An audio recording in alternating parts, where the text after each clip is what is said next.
Dive into the hidden layers of horror as we venture beyond the surface of Jeepers Creepers. In a relentless pursuit, Dari and Trish face the demonic creeper after witnessing its sinister actions. Amidst the desolate Florida landscape, a deadly game of cat and mouse unfolds, leaving an indelible mark. While the savage finale cements the creeper's legacy, the true brilliance lies in the untold. Join us as we explore the deleted scenes that could have reshaped this cult classic, revealing alternate narratives and uncharted depths. In this glimpse behind the scenes, discover the mysterious force that fuels the terror of Jeepers Creepers. Before we go into our explanation, we have a very small request. If you like our content, please support us by subscribing to our channel. This is a small click for you, but for us, it means a lot. Thank you. Let's begin.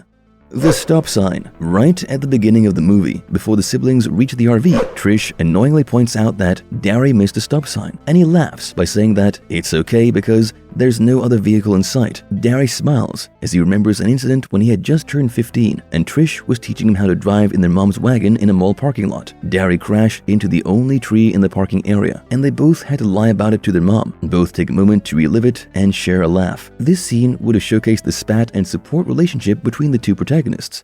Worried about mom. This scene was before they approached the old church structure and noticed the rusty creeper's vehicle parked outside. Trish is looking out the window and suddenly talks about how she is worried about mom. She thinks something isn't right about their mother. Dari cracks a joke about how she, Trish, is always paranoid. He further goes on laughing away and remembering how Trish thought they were going to be orphans on being 10 minutes late for dinner. Trish, like always, gets mad at Dari because he can never empathize when something's wrong. But just then, Dari points out that everything is fine with mom because if things weren't right between their parents, they would have gotten a divorce by now. Even though the sibling duo reside away from their parents, it clearly shows that they care and think about their old folks. Hellway. You surely remember the scene where Dari slips down the pipe and discovers one hell of a basement. The dusty and rusty basement is where he discovers the true nature of the creeper. He finds a young man who's still alive. Well, not for very long. Dari then starts investigating a bit, pointing his flashlight at the walls and ceiling. He sees human bones nailed to the ceiling and soon notices a pattern. The bones are arranged in letters, and collectively they form a sentence that says, "Where there's a hell, there's a way." That is one way of pacifying your victims, Mr. Creeper, but guess what? I ain't buying it.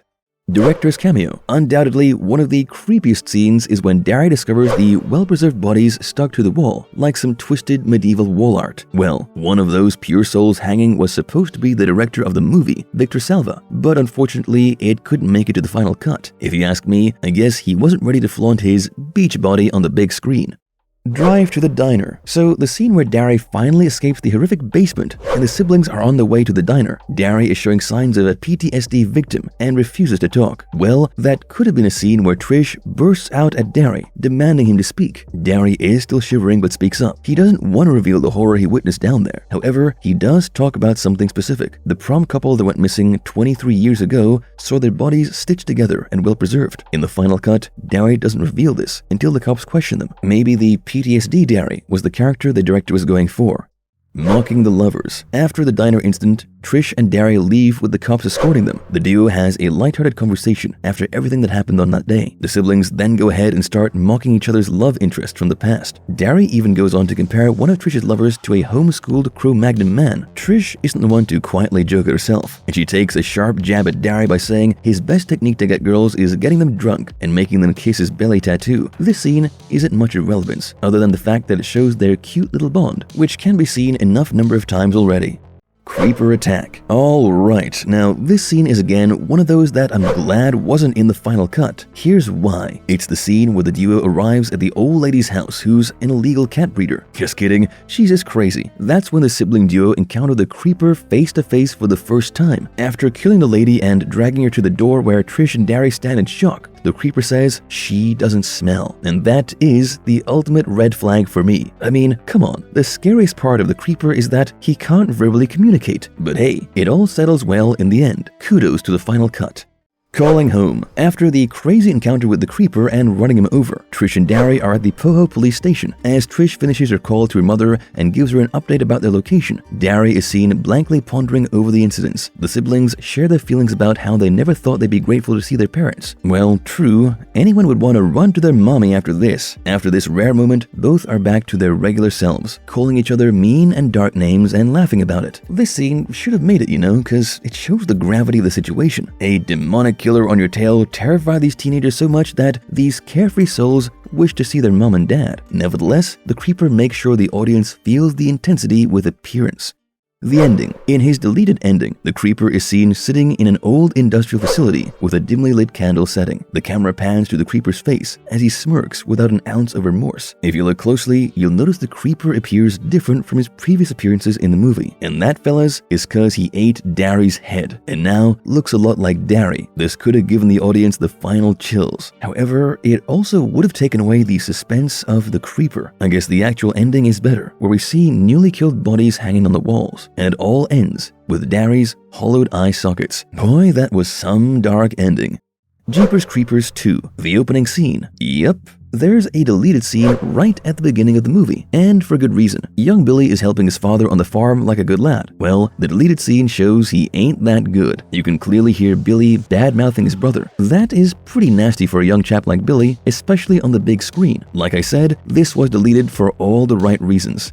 The jack-up. Alright, maybe Billy is just frustrated, but this high school dude is something else. When the school bus has a flat in the middle of nowhere, one of the clearly not-so-clever students raises a question. Why can't we use the jack, pump up the bus, and change the tire? Enters Dante, with his hormones doing the talking. He says, yes, I can use my jack. I'd like to do that right now. I'd love to whip it out and start pumping it up right here, right now. All the while eyeing a fellow female classmate. Way to go, Dante. I hope the creeper eats you first. As if that wasn't enough, the genius kid has another question. Can't Betty, the bus driver, change a spare? She's stronger than both the coaches put together. This scene was written to be deleted.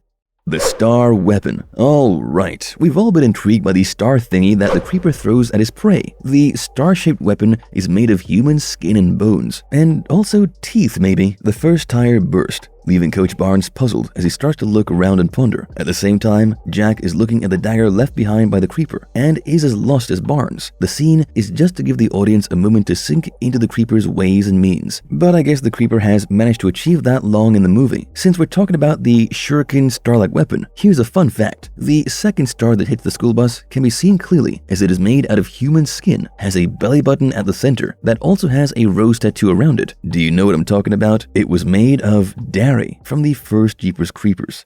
The javelins. After attacking the school bus and leaving the high schoolers petrified, the creeper doesn't return for a while. The teens then start to brainstorm their way out and find a bunch of javelins on the bus. Just then, Scott thinks it's a terrible idea to poke that beast with sticks. Upon asking for any better ideas, Scott simply says, I don't know, as opposed to the actual scene where Scott's plan is not to wait, hiding from the monster in the bus and running towards the farm nearby. Little did they know, both plans were equally fatal.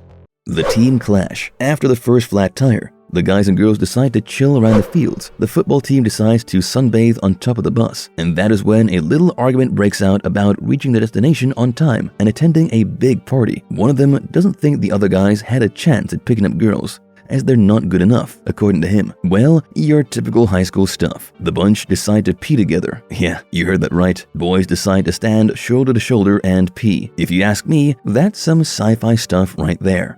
Fight or flight. As the team is trapped in the bus and Bucky desperately tries to get help on the radio with no luck, Kimball steps up, asking Bucky if there are any weapons on board the bus. When Bucky denies it, Kimball asks for anything that is used as a weapon, like a crowbar or tools maybe. This grabs Scott's attention as he questions Kimball if he is really going to fight that thing out there. Scott mentions that the creeper's strength is enough to lift people off the ground, implying that it won't be a smart move to battle the beast. Just then, Dante finds Betty the bus driver's flare gun and ammunition, and once again, Scott interrupts by saying, go put the hills on fire. My boy Dante turns out to be a moviegoer and displays his knowledge. According to Dante and his knowledge of horror movies, they shouldn't use the flare gun to call for help, but instead shoot the monster in his mouth, which could be a soft spot. Well, looks like Dante is working in the right genre. Next, Johnny faces a new threat, nature's call. Johnny's gotta pee, but no one's gonna let him out the bus. The guys come up with a brilliant high-tech portable urinating device. Yep, you guessed it right, an empty bottle. All the best there, Johnny. This was a well-deserved scene that could have made the final cut.